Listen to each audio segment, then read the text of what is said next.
Assalamualaikum warahmatullahi wabarakatuh. Halo sobat-sobat Indeks, hari ini kembali menyapa teman-teman penonton setia Indeks Media dimanapun berada. Bagaimana kabarnya nih hari ini? Semoga selalu dalam keadaan sehat walafiat. Nah, pada malam hari ini Indeks Media kembali menyapa penonton di rumah dalam program terbaru yaitu podcast Bincang-Bincang bersama Tokoh. Nah, pada episode yang pertama ini, episode perdana kita kedatangan tamu yang sangat spesial, yaitu seseorang yang humoris dan supel di tengah masyarakat, juga sosok yang sangat digemari oleh masyarakat, yaitu Bapak Yusri Yusuf. Jadi, ya, izinkan saya untuk membacakan sedikit profil dari beliau. Nah, Bapak bernama Yusri Yusuf Esos, lahir di Sangatta tanggal 30 Juli 1981. Saat ini menjabat sebagai anggota DPRD Kabupaten Kutai Timur. Nah, Assalamualaikum Bapak. Waalaikumsalam warahmatullahi wabarakatuh. Oke, bagaimana kabarnya Pak? Alhamdulillah sehat. Gimana? Iya, ini pertama kali Bapak ke Palopo atau bagaimana Pak? Perdana. Ya. Oh, bagaimana? Bukan isi ulang. Bagaimana menurut Bapak? Alhamdulillah ngelihat Palopo ini rupanya gede, terus lumayan bersih jalannya. Iya. Perjalanannya bagaimana Pak? Jauh? Nggak tahu, saya tidur masalahnya. Iya. Begitu bangun, wah sudah sampai. Iya. Oke, baik Pak. Saya pribadi Pak sedikit banyak tahu tentang Bapak lewat berita-berita Indeks Media yang sering saya baca. Nah, di balik citra Bapak nih yang sepak terjangnya menyeluruh di seluruh sektor di Kabupaten Kutai Timur, mungkin ada sobat-sobat Indeks yang belum tahu nih bagaimana latar belakang Bapak atau bagaimana motivasi Bapak sehingga mencalonkan atau memilih mengabdi menjadi wakil rakyat. Nah, yang saya dengar juga Bapak adalah putra daerah ya Pak, benar ya Pak? Semi putra daerah. Semi putra daerah. Iya. Lahir Sangatta tapi suku Bugis. Oh, gitu ya Pak. Oh. Okay. Jadi boleh diceritakan Pak bagaimana dari dulu, dari biografi Bapak dari kecil. Iya, boleh. Iya. Terima kasih buat Indeks Media yang sudah memanggil saya sebagai bintang tamu. Ini perdana ya podcastnya. Benar. Bukan isi ulang ya. Ya, terima kasih buat Indeks. Jadi kalau ditanya latar belakang saya, alhamdulillah saya dari keturunan baik-baik. Alhamdulillah saya lahir dan besar di Sangatta, jadi paham kondisi Sangatta. Sekolah saya di Sangatta sampai SMP, SMA-nya di Bontang. Waktu itu berpikir bagaimana setelah sekolah itu kerja. Jadi kita ngambil sekolah kejuruan. Waktu itu teknik mesin, jadi berharap setelah lulus kerja di perusahaan yang mekanik. Tapi begitu lulus berpikirnya, pengen kuliah. Akhirnya nyambung kuliah di Makassar. Di Makassar pun masih berpikir bagaimana setelah kuliah untuk bekerja, ngambilnya di Poltek. Sempat D3, sudah selesai D3. Begitu selesai, nggak akan ngurusin pekerjaan, malah ngurusin proyek kakak. Kakak kebetulan pada saat itu jadi developer, jadi saya ngurusin semua dari mulai rancang bangunan, ngurusin material, ngurusin tukang, ngurusin konsumen, ya saya ngurusin semua. Jadi sedikit banyak tahu tentang developer, mengembangkan rumah, membuat rumah dari nol sampai jadi, paham gitu. Setelah perjalanan itu pun akhirnya mencoba jadi kontraktor di Pemda. Nah, dari situ alhamdulillah punya banyak teman, punya banyak relasi, berteman dengan para pejabat penentu kebijakan, akhirnya ya memperluas pergaulan, akhirnya ya bisa bagaimana berhadapan dengan masyarakat, bagaimana berhadapan dengan pejabat. Mulai dari situlah awalnya. Jadi iya, Bapak merupakan semi putra daerah yang akhirnya terbiasa nih berhadapan dengan masyarakat, permasalahan di masyarakat. Iya, jadi itu motivasi Bapak memilih mengabdi ke masyarakat Kabupaten Kutai Timur? Awalnya kan saya bagian dari tim sukses Bupati terdahulu. Iya. Jadi pada saat jadi tim sukses, banyak tuh masyarakat yang ingin ketemu Bapak, ingin mengajukan aspirasi.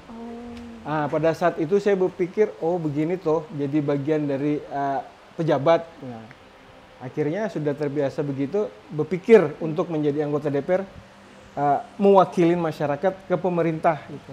Menyampaikan aspirasi ke pemerintah bahwa masyarakat ini butuh seperti ini, tolong dong direalisasikan. Nah, awalnya seperti itu. Jadi, oh mulia juga rupanya. Maksudnya, ini kan kepentingan umum, kepentingan masyarakat. Kenapa nggak saya coba realisasikan dengan sebenarnya melalui, yaitu lewat legislatif itu.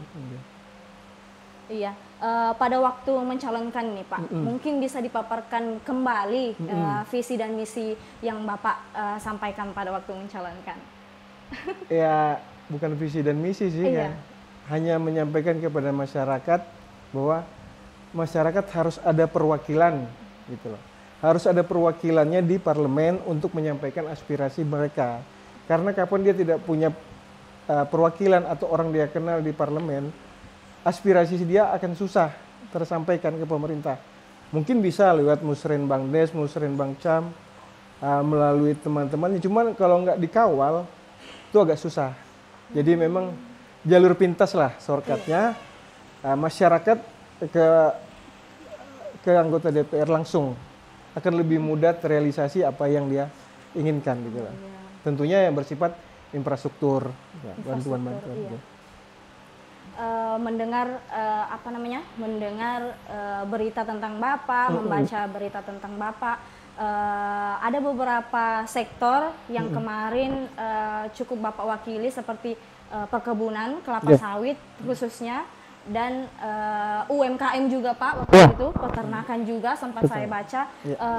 Itu kan pekerjaan yang sangat tidak mudah Pak. Mungkin terdapat pro dan kontra dari masyarakat. Mungkin boleh disampaikan suka duka Bapak selama menjabat. Boleh diceritakan mungkin.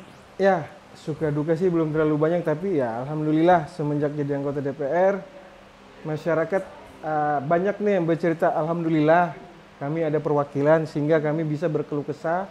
Kami punya program yang akan kami bangun, itu ada harapan untuk terrealisasi. Tuh.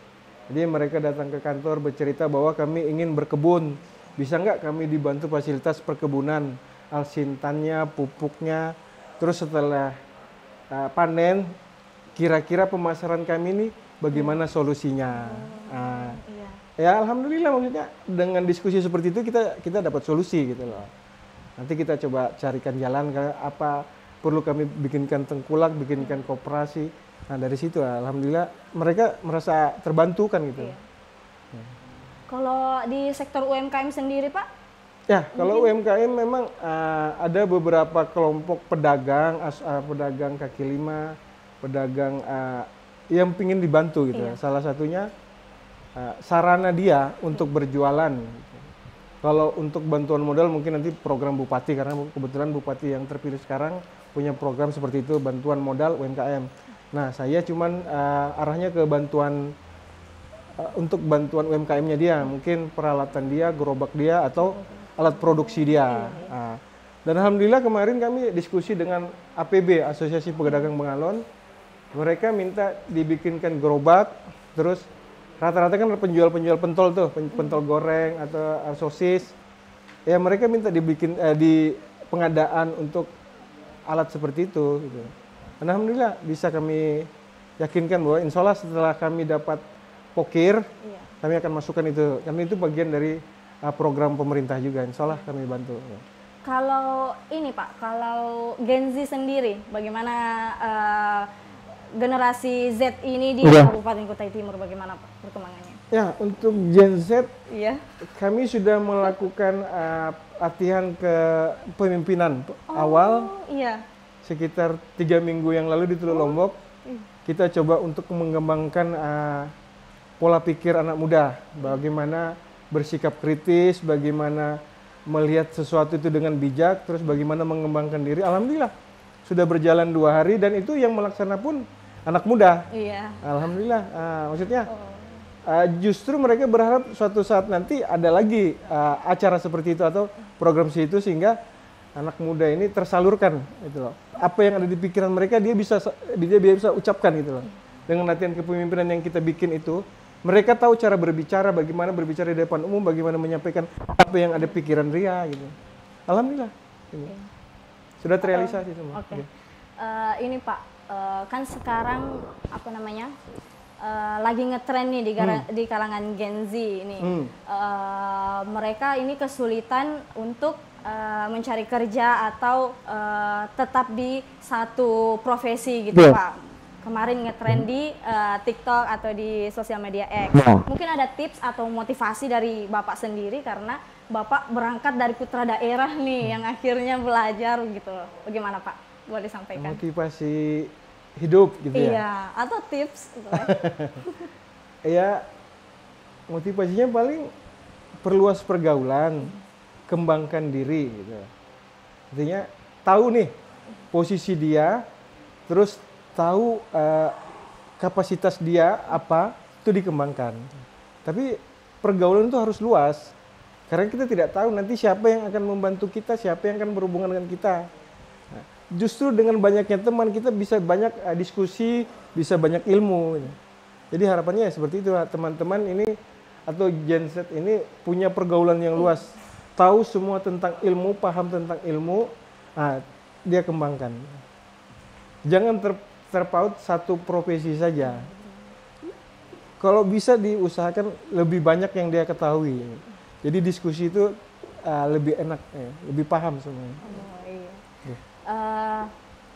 Iya, itu tadi tips dan motivasi dari Bapak Yusri Yusuf selaku anggota DPRD Kabupaten Kutai Timur. Jadi sobat-sobat Indeks akhirnya tahu bahwa Bapak maksudnya berangkat dari putra daerah akhirnya belajar bersama masyarakat dan menjadi penyalur aspirasi masyarakat. Seperti itu ya. Mungkin ada closing statement Pak.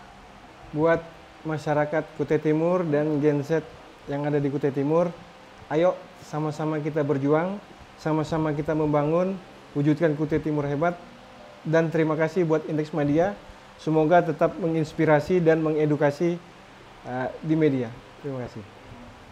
Baik, itulah tadi statement dari Bapak Yusri Yusuf. Saya ucapkan banyak terima kasih Pak telah hadir di episode perdana podcast kami. Baik, saya akhiri podcast kita pada hari ini, episode pertama kita pada hari ini. Saya Putri Anugrah Oktaviani dari Indeks Media, edukatif dan inspiratif.